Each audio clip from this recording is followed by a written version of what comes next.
Hola y bienvenidos a un nuevo vídeo tutorial en el cual voy a enseñar los secretos de la amplificación de señal, sus causas, sus consecuencias y efectos eléctricos derivados. A partir de este vídeo aprenderás a diseñar, crear y montar tus propios amplificadores de señal. Descárgate, copia y comparte este vídeo porque no lo verás en ningún otro que te lo enseñe tan bien. Para nuestros ejemplos voy a utilizar un NPN BC548B de baja señal y poca potencia, así que no te duermas en los laureles y abre bien los ojos y las orejas.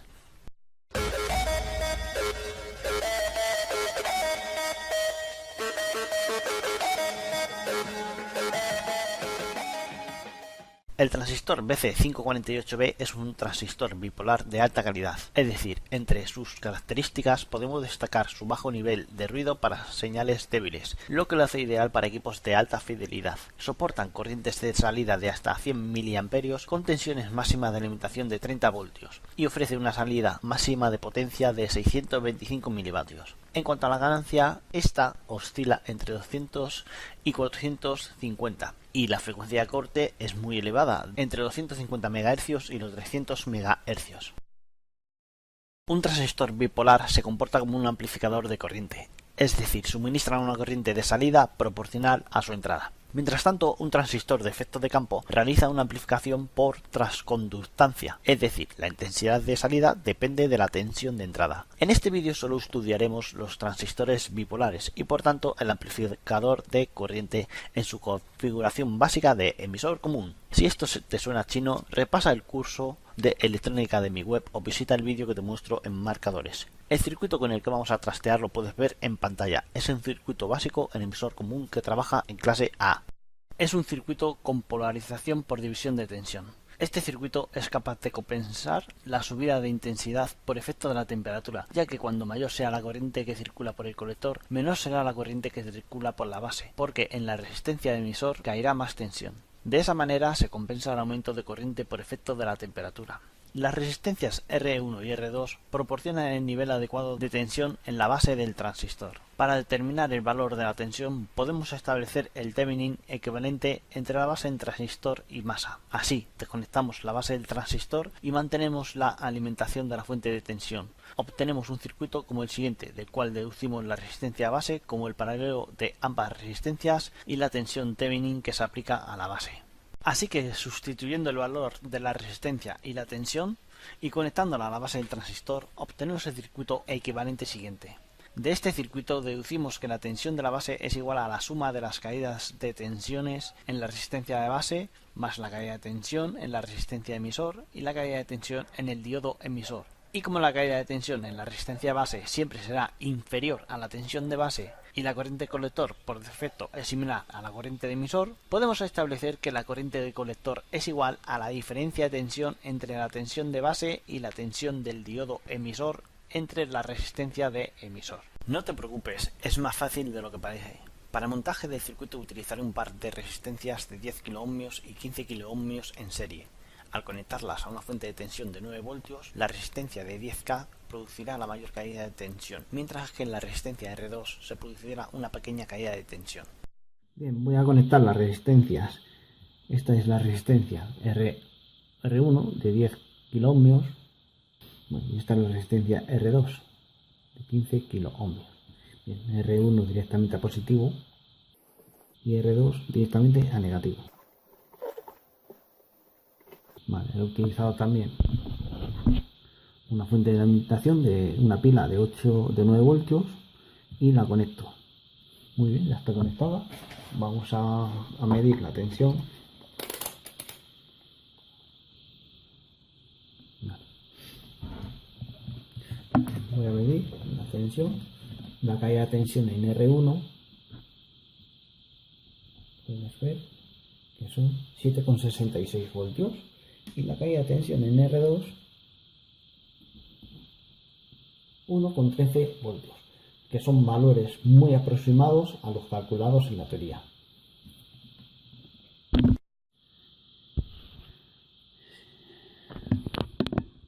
Si ahora entre las dos resistencias introducimos la base del emisor, como puedes ver, lo introduzco entre R1 y R2, dejando el emisor libre y lo conecto a la fuente de alimentación,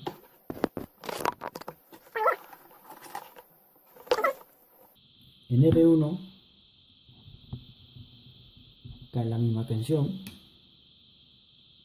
en R2 cae la misma tensión, y si conecto el emisor a masa caen 0,73 voltios. Ahora mismo si conecto la base y mido la tensión base emisor, puedes ver que no hay cero, y esto se debe a que el emisor no está conectado a negativo.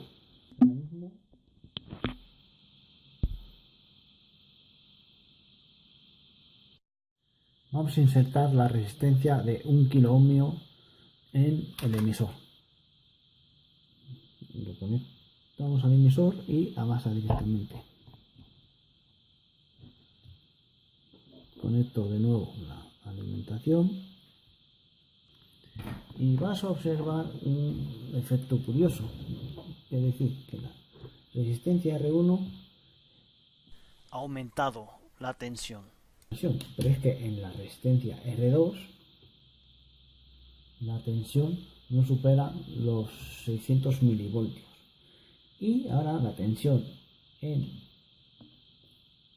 el emisor, en la resistencia emisor, están cayendo, como puedes ver, 30 milivoltios apenas. Voy a cambiar aquí la escala, 40 milivoltios.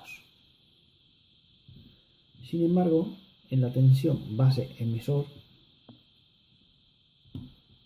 ahora caen 580 milivoltios, vamos, casi los 0,7 voltios de la barrera de potencial del diodo emisor. ¿A qué se debe esa diferencia de potencial? Pues ahora mismo lo vas a ver. Acuérdate que cuando medíamos la tensión de emisor con el emisor desconectado, el circuito nos indicaba una tensión de 0,73 voltios. Sin embargo, cuando conectamos el emisor a masa, la tensión cae a 0. Ahora, si ponemos una resistencia emisor, la tensión del emisor cae a 40 milivoltios, mientras que la resistencia R2 proporciona ahora una tensión de 0,65 voltios. Del circuito equivalente calculado anteriormente, podemos deducir que la tensión Thevenin de la base está alimentando ahora la base del transistor y la resistencia de emisor. Por lo tanto, si en R2 caen ahora 0,6 voltios, es porque en el transistor también cae la tensión del diodo emisor. Y volviendo en principio, ¿cuál era la tensión de R2 con el emisor desconectado? 1,13 voltios. Eso es, 1,13 voltios, que se aplican al diodo emisor y a la resistencia de emisor. Y como en el diodo emisor caen 581 milivoltios de la juntura, en la resistencia emisor tiene que caer la diferencia entre las sumatorias de tensiones según las leyes de Kirchhoff. Así como puedes ver en las imágenes, los cálculos son correctos. ¿Todavía sigues sin verlo? No te preocupes, te lo mostraré de otra manera. Si cambias el circuito como al siguiente, ¿qué puedes ver? Puedes ver que R2 alimenta todo el sistema del diodo emisor, ya que está en paralelo con él. Por lo tanto, la resistencia Thevenin vuelve a cambiar y dicha resistencia es menor que R2, por lo que en R1 caerá más tensión. Y por eso cuando conectes el emisor de un transistor NPN a masa, la resistencia Thevenin del conjunto vuelve a cambiar.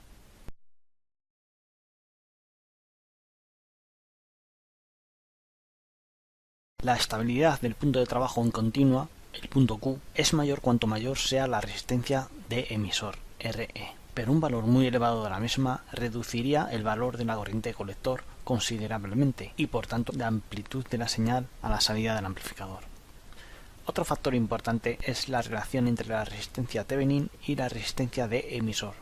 La estabilidad del amplificador será más estable cuanto menor sea esta otra relación.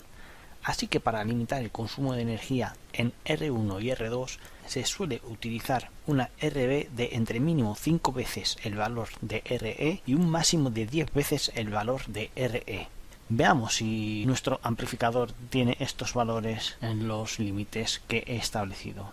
Vamos a ver si concuerdan con los valores. Primero voy a diseñar el circuito. Hasta aquí tenemos R1 y R2, ¿vale? Estos son 100K y estos son 15K. Esto está alimentado por una alimentación y esto va a masa. Listo, se conecta a masa. La alimentación son 8,83 voltios, son 9 voltios. Lo que pasa es que la pila tengo un poco desgastada.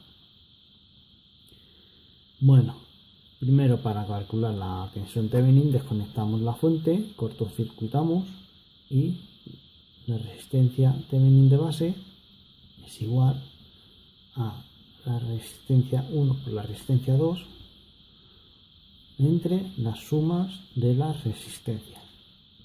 Esto nos da igual a 1.500 millones entre 115.000. 3 de 0, 115, esto se queda 1, 3, 0, 4, 3,47 ohmios. La R Thevenin a 13 kiloohmios, que es menor que la R2.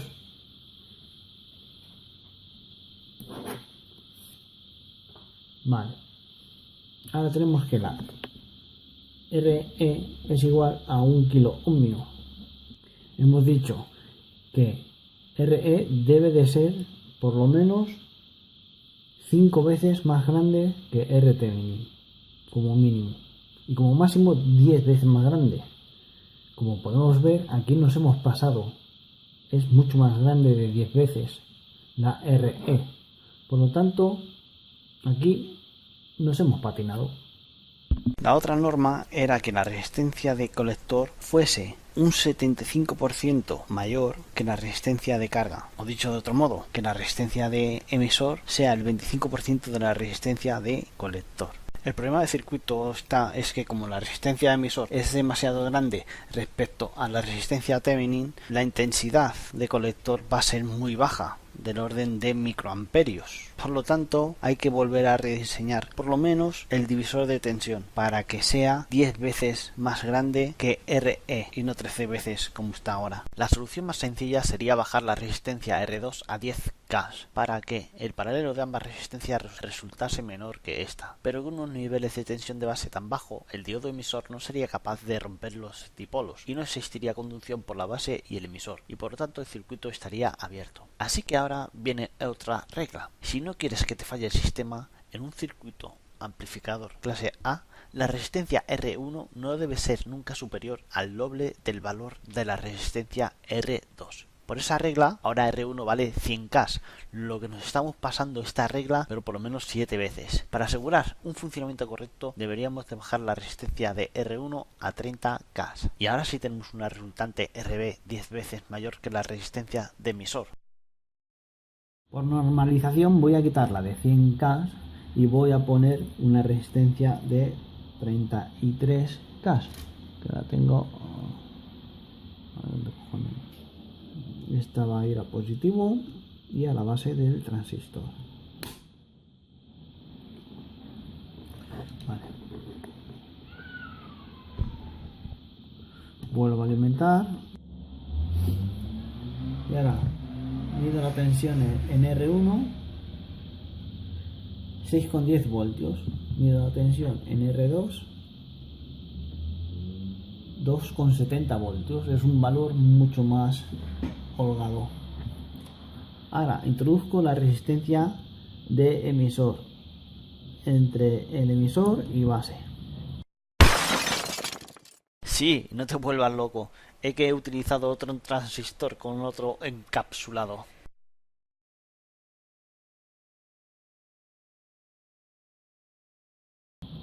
Y la caída de tensión en la resistencia de emisor ahora nos va a dar unos valores mucho más adecuados, 0,17, mientras que la tensión base emisor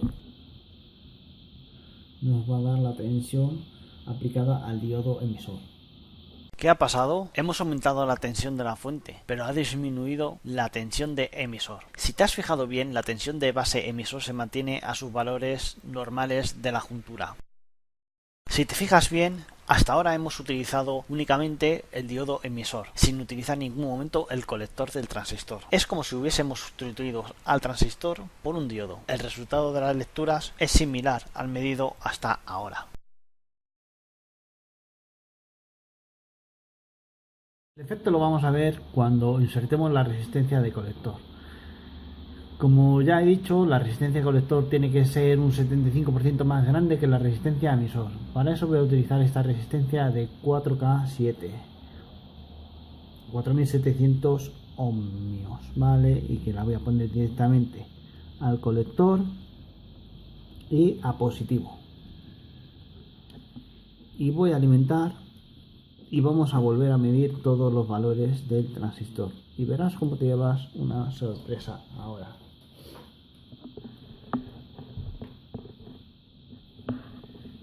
Así que se vea esto y esto lo echamos un poquito para aquí. Bueno, medimos primero la tensión en R1. Puedes ver, time 7,40 voltios. La tensión en R2, 0,31 voltios. La tensión de RE, 0,77 voltios. Y la tensión de RC, la tensión de colector, son casi 3,10 voltios.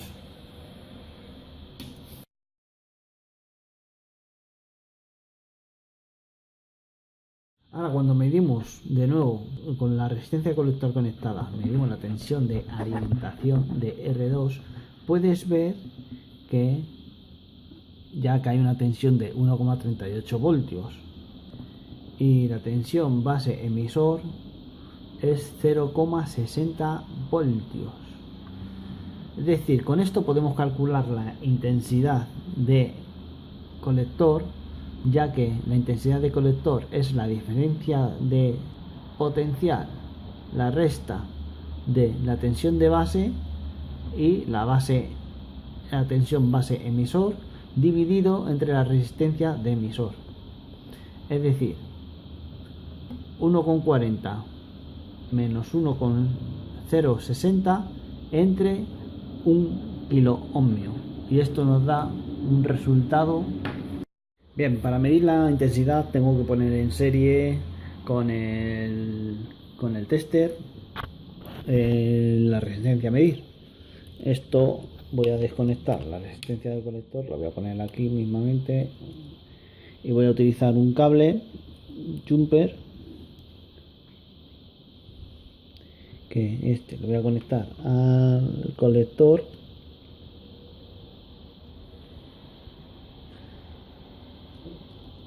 y los extremos del cable y del jumper y de la resistencia al tester. Como positivo va a la resistencia de colector, el positivo aquí, y el negativo a la colector del transistor. Vale, ya está. Ahora selecciono más o menos va a ser más de 2000 amperios la corriente. Vale, y enciendo. Ahora alimento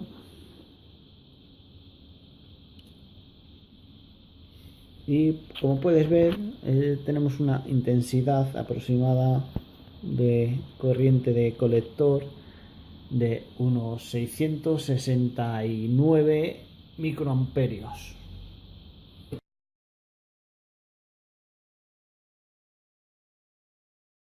Vas a ver un efecto curioso cuando aumenta la temperatura en el transistor.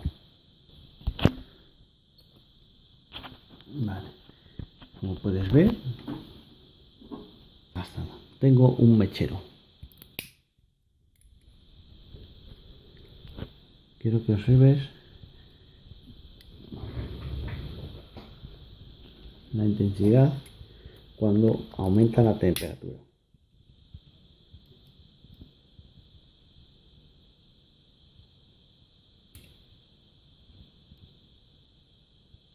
Como puedes ver, a mayor temperatura, mayor es la intensidad de fuga. Y esto es otro de los factores a tener en cuenta, ya que por cada 10 grados centígrados de temperatura, la corriente de fuga se dobla. Como esta corriente de fuga circula en el mismo sentido que la corriente del colector, la corriente total por el colector será la que muestra la fórmula de la pantalla. Este aumento de temperatura provocará el desplazamiento del punto Q en la recta de carga, por lo que se producirá una distorsión en la amplificación. Además, la ganancia en corriente continua influye notablemente en la estabilidad del punto de reposo y puede existir enormes diferencias entre un transistor y a otro dependiendo de la temperatura. Y por último, la temperatura produce variaciones sobre la tensión base-emisor, disminuyendo del orden de 2,5 milivoltios por cada grado centígrado de aumento de temperatura.